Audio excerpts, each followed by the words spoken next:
যখন আমরা কিছু করতে যাই, যখন আমরা সাফল্যের সিঁড়ি চড়তে যাই না, আমাদেরকে অনেকে অনেক কমেন্ট করতে থাকে। অনেকে নেগেটিভ কমেন্টস করতে থাকে, অনেকে আমাদেরকে পেছনে টানার চেষ্টা করে। কিন্তু আমি বলব, যারা এই প্রবলেমটা ফেস করছো, তারা আরও দৃঢ়তার সঙ্গে কাজ করো। দেখো, যত বেশি তোমাকে পেছনে টানার চেষ্টা করবে না, তুমি তত তাকে ফেলে দিয়ে ওপরে উঠবে। কারণ তোমার দৃঢ়তাই তোমাকে জয়ী করবে। সে তুমি যাই করো না কেন, যেই ফিল্ডেই থাকো না কেন, প্রত্যেক ফিল্ডেই কিন্তু তোমাকে এমন সিচুয়েশন ফেস করতে হবে এবং এটাই ফ্যাক্ট। যখনই আমরা সাফল্যের ১ম সিঁড়িটা চড়তে যাই, অনেকে অনেক কমেন্ট করে, অনেকে আমাদেরকে ভয় দেখায়, ডিমোটিভেট করে। আমরা কিন্তু পাশে খুব কম লোককেই পাই, যারা আমাদেরকে সাপোর্ট করে। অনেকে পাই, আবার অনেকে একদম পায় না। কিন্তু তাই বলে ভেঙে পড়লে চলবে না।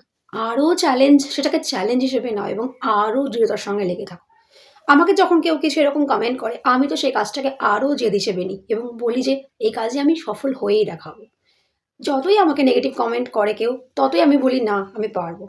এইভাবে তোমরাও নিজেকে মোটিভেট করতে পারো। দেখো, মোটিভেশন কিন্তু তোমাকে কেউ দিতে পারে না। মোটিভেট আমরা নিজেকেই নিজেরা করতে পারি এবং তোমার কাজ তুমি করবেই।